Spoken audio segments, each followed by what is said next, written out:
ప్రాథమిక పాఠశాల గురంకొండలో parents and teachers ఆత్మీయ సమావేశ కార్యక్రమం ప్రారంభమైంది. ఈ కార్యక్రమంలో పిల్లల పేరెంట్స్ రావడం జరిగింది. వారి పిల్లల ప్రోగ్రెస్ కార్డు మరియు వారి అటెండెన్స్ గురించి, వారి పిల్లలు ఎలా చదువుతున్నారో వివరించడం జరిగిందని వారి తల్లులు అభిప్రాయాలు టీచర్స్ తెలుసుకున్నారు. కార్యక్రమం మంత్రి లోకేష్ ఆధ్వర్యంలో కార్యక్రమం జరగడం ఎప్పుడు జరగని ఆత్మీయ సమావేశం చాలా మంచిదిగా ఉందని పేరెంట్స్ చెప్పారు. మాదక ద్రవ్యాలకు వలన కలిగే నష్టాలను పిల్లలకు గురించి సెల్ ఫోన్ మీ పిల్లలు ఎక్కువగా ఇవ్వడం చాలా అసనర్థాలు జరుగుతాయన్నారు. వీటితో పాటు పిల్లలకు ముగ్గుల పోటీలు, ఆట పోటీలు నిర్వహించి బహుమతులు అందజేశారు. అనంతరం పిల్లల తల్లిదండ్రులు, ఉపాధ్యాయులు, కూటమి ప్రభుత్వ నాయకులందరూ కలిసి మధ్యాహ్న భోజనం అందరూ కలిసి చేశారు. ఈ కార్యక్రమంలో ఎంఈఓ, స్కూల్ హెడ్ మాస్టర్, ఉపాధ్యాయులు, స్కూల్ కమిటీ సభ్యులు, కమిటీ, ప్రభుత్వం నాయకులు పాల్గొన్నారు.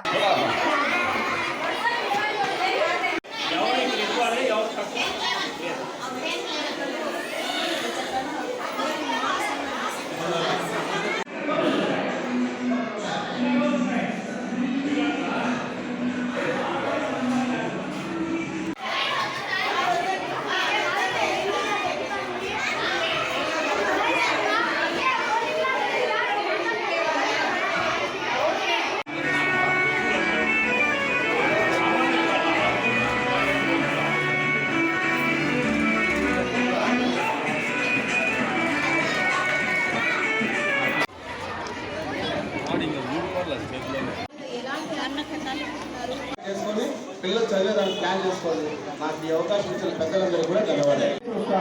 అనేటువంటి స్థాయికి పిల్లలు వెళ్ళిపోతారు. అలా కాకుండా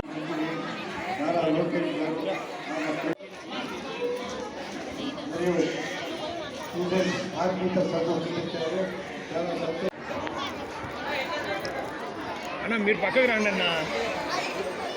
రంజిత్ కొద్ది ముందర రా. రంజిత్ ముందర రారా.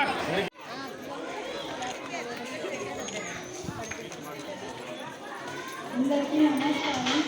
పిల్లలందరికీ శుభాకాంక్షలు. బ్యాంక్ అకౌంట్ లింకప్ అయిపోయి ఉంటాయి. మన అకౌంట్స్ అన్నీ కూడా ఆధార్ లింకప్ ఉన్నాయి. మన అకౌంట్స్లో ఉన్నటువంటి డబ్బు మనకు తెలియకుండానే మన డబ్బులు వెళ్ళిపోతా ఉన్నాయి. పిల్లలు చెడదారు పెట్టడానికి చాలా ఆస్కారం ఉంది. అవకాశం ఉన్నవారు మొబైల్ దూరం పెట్టండి. మీరు అంతకు వాళ్ళకి ఇవ్వాలా, చదువుకోవాలనిపిస్తే మనకున్న దాంట్లోనే ఒక ల్యాప్టాప్ తీసి వంటి చదువుకోవాలా, వాళ్ళు ఉన్నతమైన స్థాయికి పోవాలంటే. అంతేగాని మొబైల్స్ దగ్గర ఇవ్వద్దండి. మాకు కూడా పిల్లలు ఉన్నారు. మా పిల్లలకు నేను అదే అడుగుతాను, మొబైల్ దగ్గరికి పోవద్దండి. ఎందుకంటే మొబైల్తోనే చాలా మన ఆంధ్రప్రదేశ్లోని మొట్టమొదటిసారిగా మెగా గైడెన్స్ కమిటీ ఇప్పుడు టీచర్స్ కార్యక్రమాన్ని 7వ తేదీన ప్రారంభించడం జరిగింది. ఈ కార్యక్రమం రాష్ట్ర వ్యాప్తంగా ప్రతి పాఠశాలను నిర్వహిస్తున్నారు. చాలా ఘనంగా నిర్వహిస్తున్నారు. ఈ మాదిరి చరిత్రలో ఎప్పుడు లేదని నేను కూడా భావిస్తున్నాను. సో కాబట్టి ముందుగా ఈ సభా వేదిక అలంకరించినటువంటి వైస్ చైర్మన్ గారికి గార్డెన్ ఒకటి, స్కూల్లో కిచెన్ గార్డెన్ అయితే కూరగాయలు పండించి మనం పిల్లలకు ఉపయోగించుకునేవిగా మధ్యాహ్న భోజనంలో అది మనకు స్పేస్ లేదు కాబట్టి ఆ 2 అంశాలు లేకపోవడం వల్ల మనం 5 స్టార్ సాధించుకోలేకపోయినాము. లాస్ట్ స్టార్ వచ్చి 5 స్టార్ స్కూల్ గ్రేడింగ్ ఇవ్వడంలో మనం 4 స్టార్లు వచ్చాయి. దాన్ని చేసుకోవడానికి మనకు ప్రత్యేకం ఏం లేదు కాబట్టి దానికోసం నేను మన పెద్దలు ఏమైనా ప్రత్యేకంగా ఏమైనా ఆలోచిస్తారేమని నేను వాళ్ళకు ఈ సమయంలో నేను వాళ్ళకి విన్నవించుకుంటున్నాను. ఒక పండుగ వాతావరణం స్కూల్లో ఏర్పరిచారు. చాలా సంతోషంగా ఉంది.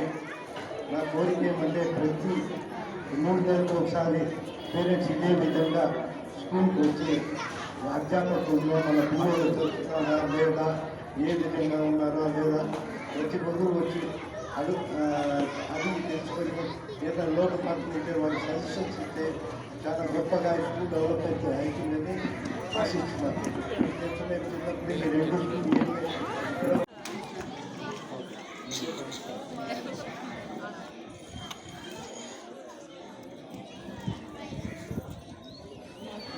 Thank you sir. టైంకి వచ్చి వాళ్ళు చెప్పకపోతే మీరు వచ్చి క్వశ్చన్ చేయండి. లేకపోతే గ్రామ పెద్దలుగా రోజాలు ఉంటాడు, ఏజెంట్లు ఉంటాడు, నేనుంటాను, మా లాంటి వాళ్ళు రుచి కూడా తీసుకురండి, చదువు చెప్పమని అడుగుతాం. కానీ వాళ్ళు చెప్పిన చదువును మన వాళ్ళు చదువుతున్నారా లేదా చూసుకోవాల్సిన బాధ్యత, పూర్తి బాధ్యత మనది. పరిస్థితి మనం వెళ్తాం. ఆ వెళ్ళడానికి కోర్టు అనేటువంటి ప్రభుత్వం తీసుకున్నటువంటి నిర్ణయాన్ని మొట్టమొదటి వాటి పిల్లలకి ఏదో మన పనులు ఇందులో పెద్దలు ఆడుకోదు చూడాలి అని చెప్పదండి. ఎలాంటి విషయాలు ఏర్పడతాయంటే పొరపాటున ఒక లింక్ టచ్ చేస్తే మీ బ్యాంకులో ఉన్నటువంటి డబ్బులు వెళ్ళిపోతుంది. రెండోది, మీకు తెలియకనే పిల్లలు మీ ఫోన్ని హ్యాక్ చేయించేస్తారు. ఓటీపీ జనరేట్ అయిపోతుంది, ఆటోమేటిక్గా మీకు తెలియకనే డబ్బులు వెళ్ళిపోతాయి. రెండోది, చూడకూడనటువంటి సమాచారం కానీ రిటర్న్స్ అకౌంట్ కానీ ఫోటో కానీ ఎక్కడా లేదు. అక్కడి నుంచి మనకి ఇన్స్ట్రక్షన్స్. ఇది కేవలము పిల్లల యొక్క ప్రగతి, వాళ్ళ యొక్క ప్రవర్తన ఎలా ఉంది దాని గురించి మనం ఇక్కడ డిస్కస్ చేసుకోవాలి. ఎందుకంటే సమాజంలో విద్యార్థులు పెడదోరులు పడుతున్నారు. వాళ్ళ ప్రవర్తన ఎలా ఉంది, ఎలా ఇంట్లో ఎలా ప్రవర్తిస్తున్నారు, బయట ఏ విధంగా ప్రవర్తిస్తున్నారు, సమాజంలో పెద్దవాళ్ళు ఎలా ప్రవర్తిస్తున్నారు అనేది మీరు ఖచ్చితంగా తెలుసుకోవాలనే ఉద్దేశంతో వాళ్ళు ఏ విధంగా చదువుతున్నారు, వాళ్ళ నడవడికి ఎలా ఉంది, way of talking, way of behaving with elders, అంటే పెద్దవాళ్ళతో ఎలా మర్యాదగా మాట్లాడుతున్నారా, మంచిగా మర్యాద నడుచుకుంటున్నారా, పెద్దలకు గౌరవం ఇస్తున్నారా లేదా, పాఠశాలలో ఏ విధంగా చదువుతున్నారు, వాళ్ళ ప్రగతి ఎలా ఉంది, దానికి సంబంధించిన విషయాలన్నీ మనం చర్చించుకోవడం